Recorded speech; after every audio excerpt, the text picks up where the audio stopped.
A lot of the headlines are about Boris Johnson, but David Davis named the Brexit minister. It seems like this is a crucial role. Tell us, what should we know about him, who's going to be leading this critical period for the country?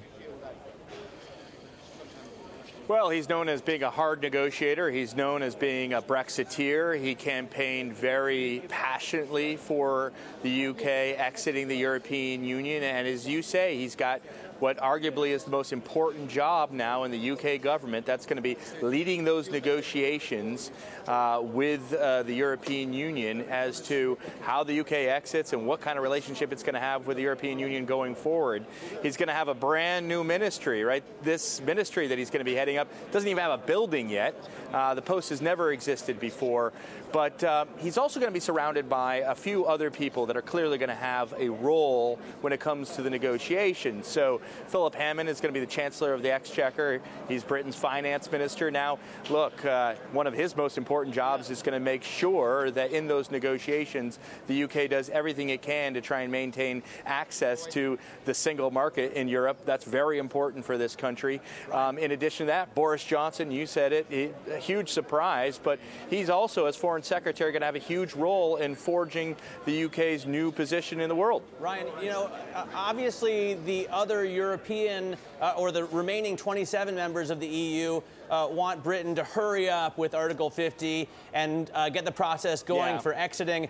It is in Britain's best interest, also clearly, I think, to put the process off for as long as possible. Let the anger cool down a little bit before they negotiate and try and get something out of it.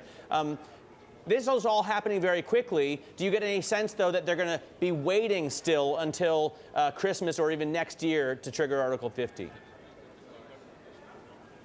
I think that's exactly what they're going to do. I got to tell you, there's a protest about 50 meters away from me, just down the road, right outside of 10 Downing Street. What are they saying?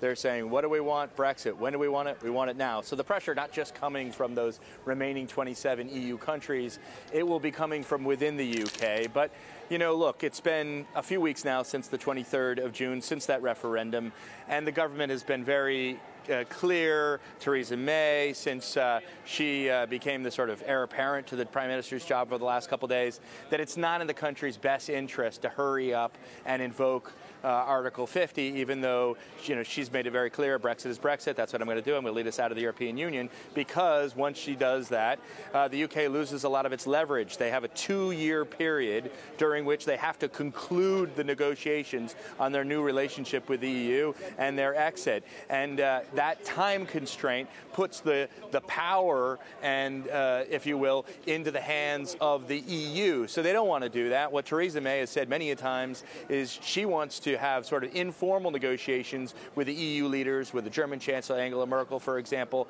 and try and get on the same page, at least understand where the red lines are, so that when she does invoke Article 50, they can get straight to work. I mean, you're talking about hundreds of negotiators to try and achieve the best deal they can outside of the EU.